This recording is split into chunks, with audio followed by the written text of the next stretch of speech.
Lil Mabu is a liar. He built his entire online persona off being a gang member and even managed to get cosigns from artists like Lil Durk, 24K Goldn, and Didi Osama when, in all actuality, he's closer to being on the Dean's list than anyone's hit list. Over the past 4 years, but especially in the last 2 with his active presence on TikTok, Lil Mabu has exploded in popularity. Each video posted to his YouTube channel averages just over 4 million views, and along with his viral videos, his song No Snitching is currently sitting at 72 million plays on Spotify and himself at 2.6 million monthly listeners. All this fame with less than 50 minutes of music being released in total and only 21 tracks throughout his public catalog. I should also mention that at this time, he's only 17 years old. It all seems to have begun in June of 2019 when Mabu uploaded his first song titled Glue. Now you stick to me like glue, cause all my hundreds blue. Now she called my phone, but she ain't even with a crew. He continued uploading songs, and in September of the same year, posted for the first time to his Instagram account, sharing a snippet of a song from his still to this day unreleased EP titled For the Youth. When I see you hating, I'm popping. When you see me get the quality, you know I'm rocking. A year after his first Instagram post, he made the first upload to his YouTube channel, with the official audio of his latest song, Heartbreaking. I got this money, now my wrist shaking. Heartbreaking, if you don't know where I'm at, I'm in the crib. Hit making any day now. As you probably noticed if you've ever heard Mabu's music before, or even just assumed, this is neither his current style nor vocal range or lyrical tone. Not only did he go through puberty and lower his autotune, but the lyrical content got much darker, going from girls, cars, and occasionally drug references to murder and flat-out threats. Mabu seemed to have started his fast track to TikTok stardom in January of 2021 with his dad's reaction to his much matured song titled Move It, which now seems to have been removed from streaming services. This is you? Yeah. This goes crazy, man. No kidding. All my homies are gonna be bumping this. Wow. As time went on, he continued uploading to his socials and specifically through his TikTok, saw massive success with hundreds of thousands of views on each of his posts, and not uncommonly, multi-millions. But as with most all internet success, came the trolls. As his song topics became much darker and darker, the cap rap comments talking about how he's lying in his songs were extremely prevalent throughout his comment sections, but he persisted that he ain't even lie and these people were just hating. Although, even from the very beginning, there was clear signs that the haters may have been onto something, and more than just haters after all. Nevertheless, between his frequent uploads, blatant inspiration which led to loads of hate equaling more exposure, along with his generally creative ideas for his videos and drill rapping TikTok niche, like all his sampling, he blew up, and is currently sitting at 2.8 million followers on TikTok and around 700k on both his Instagram and YouTube, with 2.6 million monthly listeners on his Spotify, but as mentioned prior, he didn't get these followers by staying anywhere near PG.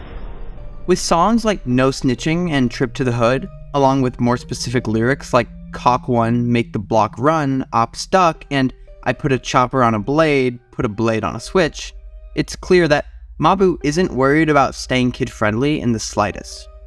Throughout his entire time in the public eye, he's been referred to as a cap rapper, with many arguing that he doesn't live what he raps, and with new information surfacing, like in old interviews, school records, and details on his personal life, it's all been confirmed. He's straight out of private school. Not only does Mabu attend a $60,000 per year school that's so nice and prestigious, it, for reference, also taught many generations of Vanderbilts and Kennedys, but his real name is Matthew Peter DeLuca, and he lives at his parents' 5-bed, 5-bath, 3,327 square foot condo on the Upper East Side.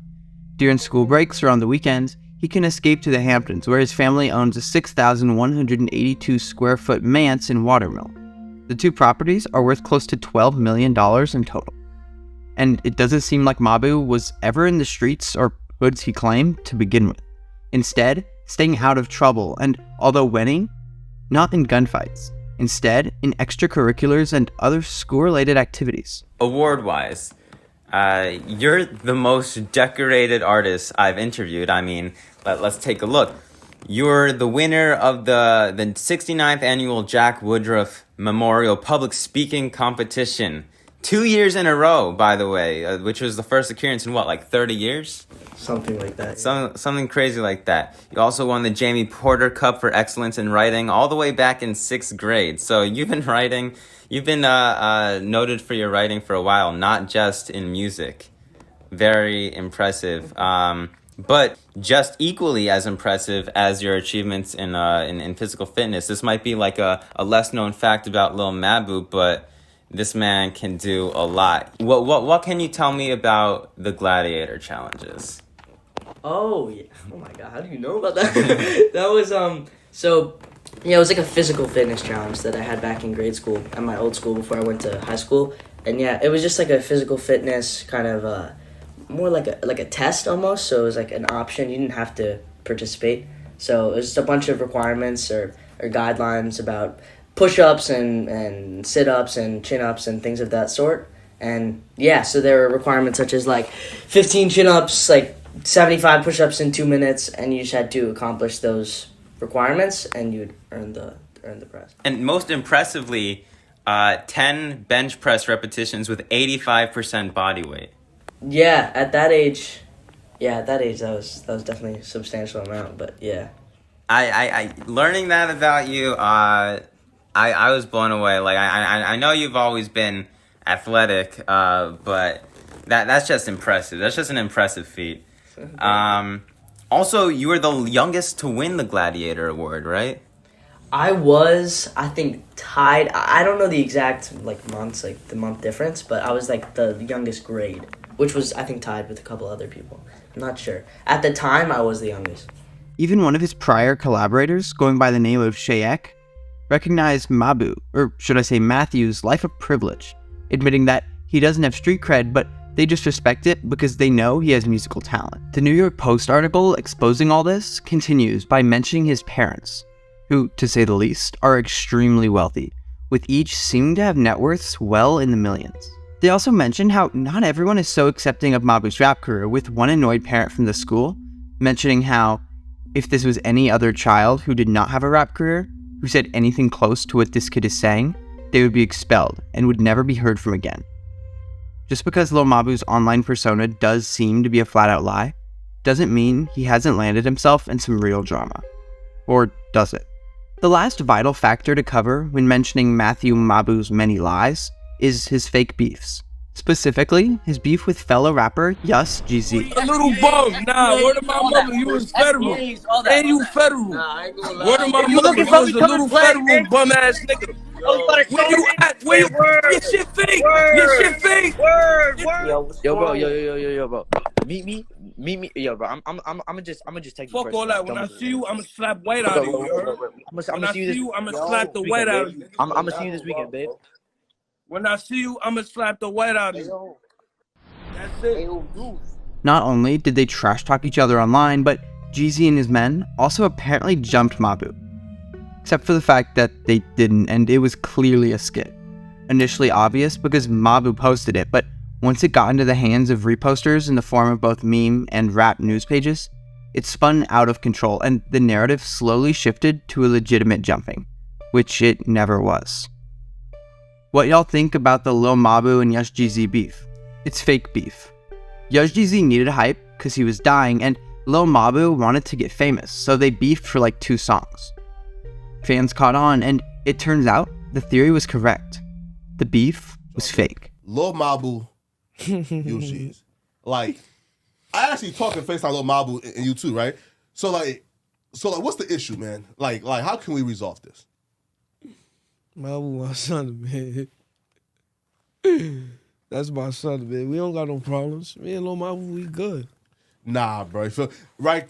That's my You son right dropped a there. Lil Mabu diss track already, though. Yeah. That was.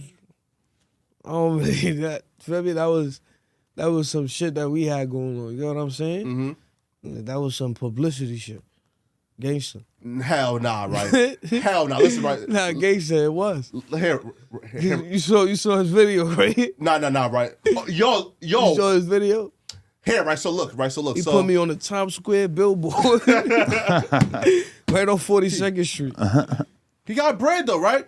So look here. So look. So I actually talked to him, and he told me, man, like, there's issues, but like, it's not too serious, right? Meaning, like, if you like sees me, and he's not gonna like shoot at me, but he probably like, you feel me, like, you know, like punch me, right? Or Nah, right? yeah, if I see him, I'm gonna rock him, yo. Why though? Cause he was fake choking hot in that song. I don't like how you said my clothes come from Japan. He was just chatting. Although Mabu has remained silent for the most part, aside from essentially mocking those calling him fake in his songs and TikToks themselves, Mabu's entire online persona is slowly falling apart. Between him being a rich kid with a clean track record, to even his ops admitting there's no hard feelings anywhere near the believed extent, Mabu's story is littered with lies. It turns out, he isn't a gang member, just a rich 17-year-old, a talented writer, and a marketing genius.